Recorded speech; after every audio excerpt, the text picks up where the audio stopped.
حضرت عثمان غنی رضی اللہ تعالیٰ عنہ کی آپ تعریف سنیں رسول اکرم صلی اللہ علیہ وسلم کی مبارک زبان سے بارگاہ نبی سے کیسی بشارتیں ہیں۔ حضرت امام ابو عبداللہ احمد بن محمد بن حنبل بن ہلال الشیبانی رحمہ اللہ وفات 241 ہجری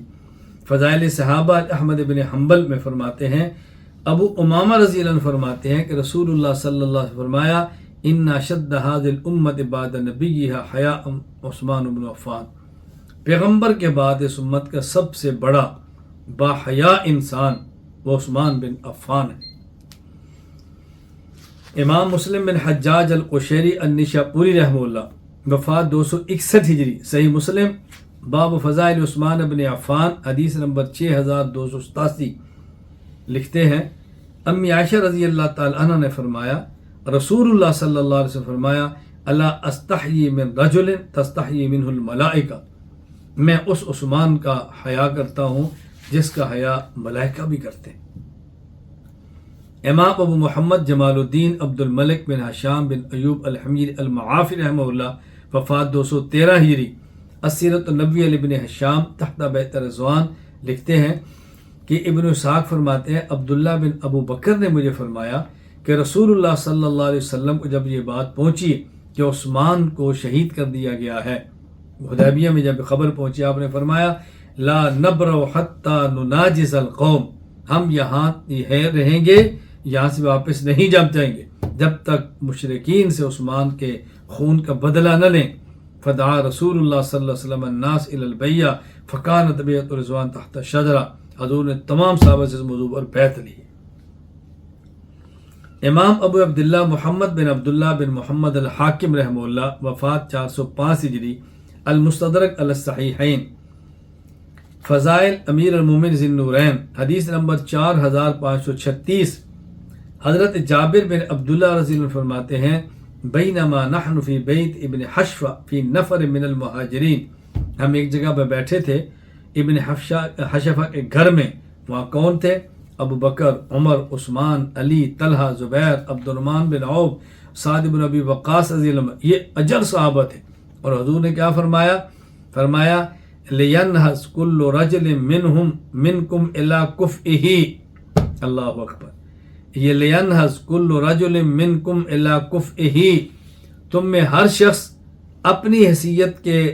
مطابق اپنی حیثیت کے بندے کے ساتھ ہو جائے۔ اور فنہض النبی علی عثمان فاعتنقہ قال انت ولی فی الدنیا والآخرہ، اللہ کے نبی خود اٹھے اور عثمان سے معانقہ کیا، اپنے ساتھ لگا لیا اور گلے لگا کر فرمایا، عثمان تم دنیا اور آخرت میں میرے ولی اور میرے دوست ہو۔ امام ابو القاسم سلیمان بن احمد بن ایوب الشامی الطبرانی رحمہ اللہ وفات 360 ہجری، الموجم الکبیر للطبرانی باب ام کلثوم بنت رسول اللہ توفیت فی حیاتی حدیث نمبر 1063 فرماتے ہیں، حضرت ابو ہریرہ رضی اللہ تعالیٰ نے فرمایا کہ رسول اللہ صلی اللہ علیہ وسلم اپنی دوسری بیٹی ام کلثوم کی وفات کے بعد ان کی قبر کے پاس کھڑے ہوئے اور فرمایا، لو کن عشرا لزوجتہن عثمان وما زوجت الا بوحی من السماء، اگر میری 10 بیٹیاں بھی ہوتی، ایک فوت ہوتی، دوسری وہ فوت، تیسری، میں یک کے بعد دیگرے عثمان کے نکاح میں دیتا جاتا، پر میں نے عثمان سے نکاح ام کلثوم کا اللہ کی وحی کے ساتھ کیا۔ اسی طرح امام ابو العباس احمد بن عبداللہ بن محمد محب الدین الطبری رحمہ اللہ وفات 694 ہجری، الریاض النظرہ فی مناقب العشرہ فرماتے ہیں، حضرت علی نے فرمایا، میں نے رسول اللہ صلی اللہ علیہ وسلم سے سنا، آپ فرمایا کرتے، لو کان لی 40 بنتا لزوجت عثمان واحدۃ بعد واحدۃ حتی لا یبقى منہن واحدہ، اگر میری 40 بیٹیاں ہوتی اور میں عثمان کی نکاح میں دیتا، وہ فوت ہوتی میں دوسری دیتا، وہ فوت ہوتی میں تیسری دیتا، یک کے بعد دیگرے میں 40 بیٹیاں عثمان کے نکاح میں دیتا۔ حضرت امام ابو عبداللہ محمد بن اسماعیل بخاری رحمہ اللہ وفات 256 ہجری، صحیح بخاری حدیث نمبر 3675 فرماتے ہیں، انس بن مالک رضی اللہ تعالی عنہ نے فرمایا، رسول اللہ صلی اللہ علیہ وسلم صاعد احد، آپ احد پہاڑ پہ چڑھے، ابو بکر، عمر، عثمان آپ کے ساتھ ہے، فرجف بہم، وہ پہاڑ کانپنے لگا، تو آپ نے فرمایا اسبت احد، احد ٹھہر جا، فَإِنَّمَا عَلَيْكَ النَّبِيٌّ وَصِدِّيقٌ وَشَهِيدٌ، تیرے اوپر ایک نبی ہے، ایک صدیق ہے، ایک شہید ہے۔ گویا حضرت عثمان کی شہادت خوشخبری لسان نبوت سے آئی ہے۔ امام مسلم بن حجاج القشیری نیشاپوری رحمہ اللہ وفات 261 ہجری، صحیح مسلم باب فضائل عثمان بن عفان حدیث نمبر 4416۔ ابو موسیٰ اشعری رضی اللہ عنہ فرماتے ہیں بینما رسول اللہ صلی اللہ علیہ وسلم فی حائط من حائط المدینہ استفتح رجل آخر، نبی کریم صلی اللہ علیہ وسلم نبی کریم صلی اللہ علیہ وسلم ایک جگہ تشریف فرما تھے اور صحابہ کرام باری باری آ رہے تھے، اللہ اکبر۔ انہی میں سے ایک شخص نے دروازے پر دستک دی، اندر آنے کی اجازت مانگی تو آپ نے فرمایا افتح وبشرہ بالجنہ، ابو موسیٰ جاؤ دروازہ کھولو اور آنے والے کو جنت کی بشارت دو، اور ساتھ اللہ بلوا تکون لہو، ایک تکلیف سے گزرے گا وہ، پھر اس کو شہادت کی موت ملے گی۔ فذهبت فاذا عثمان بن عفان، میں نے دیکھا تو عثمان بن عفان تھے، ففتحت وبشرت بالجنہ، میں نے دروازہ کھولا اور میں نے کہا عثمان اللہ کے نبی آپ کو جنت کی خوشخبری دے رہے ہیں، اللہ اکبر۔ امام ابو عبداللہ محمد بن یزید ابن ماجہ رحمہ اللہ وفات 273 ہجری، سنن ابن ماجہ باب فضل عثمان رضی اللہ عنہ حدیث نمبر 109۔ فرماتے ہیں حضرت ابو ہریرہ رضی اللہ تعالی عنہ نے فرمایا رسول اللہ صلی اللہ علیہ وسلم نے فرمایا لکل نبی رفیق فی الجنہ ورفیقی فی عثمان بن عفان، ہر شخص کا جنت میں ایک رفیق ہوگا اور میرا رفیق جنت میں عثمان بن عفان ہوگا۔ امام ابو شجاع شیروے بن شہردار بن شیروے الدیلمی الحمدانی رحمہ اللہ وفات 509 ہجری، الفردوس بماسور الخطاب حدیث نمبر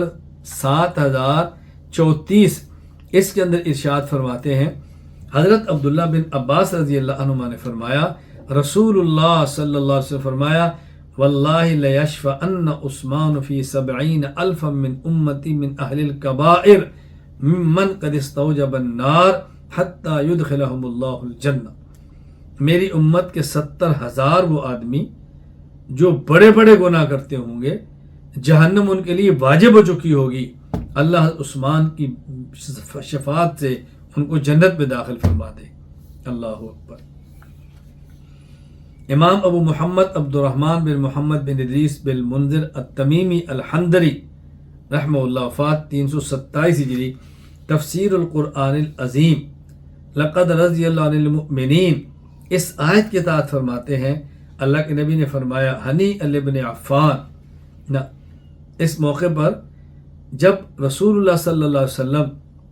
نے حضرت عثمان کو اپنا قاصد بنا کر مکہ مکرمہ بھیجا تو صحابہ کرام نے کہا ہنی ابن عفان یطوف بالبیت ونحن ہاہنا، حضرت عثمان کی قسمت جاگ اٹھی، ہم یہاں پر ہیں، وہ مکہ میں طواف کر رہے ہیں۔ اللہ کے نبی نے کیا فرمایا؟ فرمایا لو مکث کذا وکذا سنتن ما طاف حتی اطوف، میری بات یاد رکھ لو، مجھے عثمان پر اتنا اعتماد ہے کہ کئی سال تک بھی عثمان کو رکنا پڑا، عثمان رکا رہے گا لیکن میرے بغیر وہ طواف نہیں کرے گا۔ کیا رسول اللہ صلی اللہ علیہ وسلم عثمان رضی اللہ تعالیٰ عنہ پر اعتماد تھا، ذرا اندازہ فرمائیں۔ حضرت امام ابو القاسم بن محمد ابن اسحاق بن مندہ العبدی الاصبہانی رحمہ اللہ وفات 470 ہجری، المستخرج من کتب الناس، اس کے اندر فرماتے ہیں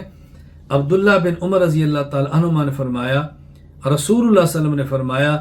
انا نشبہ عثمان بن عفان بابینا ابراہیم علیہ السلام، ہم حضرت عثمان بن عفان کو اپنے جد امجد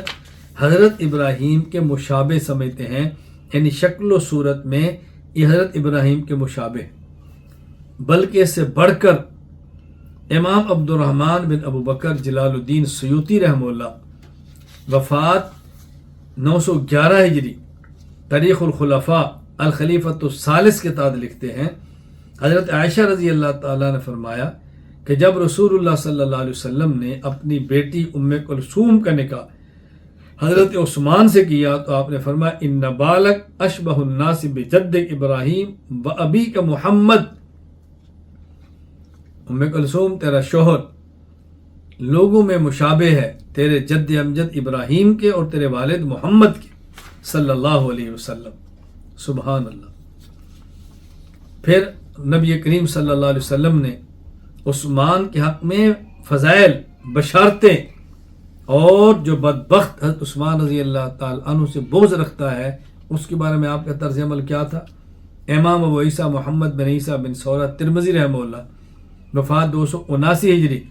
جامع ترمذی باب فی مناقب عثمان، حدیث نمبر 3709. حضرت جابر رضی اللہ عنہ فرماتے ہیں اتیا رسول اللہ صلی اللہ علیہ وسلم بجنازت رجل لیصلی علیہ. حضور کے پاس مدینہ منورہ ایک جنازہ لایا گیا کہ آپ اس کی نماز جنازہ پڑھائیں، ایک شخص کی میت لائے گی. فلم یصلی علیہ، آپ نے اس پر نماز جنازہ نہیں پڑھائی. فقیل یا رسول اللہ ما رأیناک ترکت الصلاۃ علی احد قبل ھذا. حضور ہم نے سے پہلے کبھی آپ کو نہیں دیکھا کہ آپ کسی کی نماز جنازہ پڑھانے سے انکار کریں، یہ آج کیسے ہوا؟ آپ نے فرمایا انہ کان یبغض عثمان فابغضہ اللہ. یہ شخص حضرت عثمان سے بغض رکھتا ہے اور اللہ اس سے بغض رکھتا ہے. اب ظاہر ہے جس کا اللہ بغض رکھے اس کا میں محمد کیسے جنازہ پڑھا سکتا ہوں؟ سبحان اللہ. یا رسول اکرم صلی اللہ علیہ وسلم نے بات ارشاد فرمائی.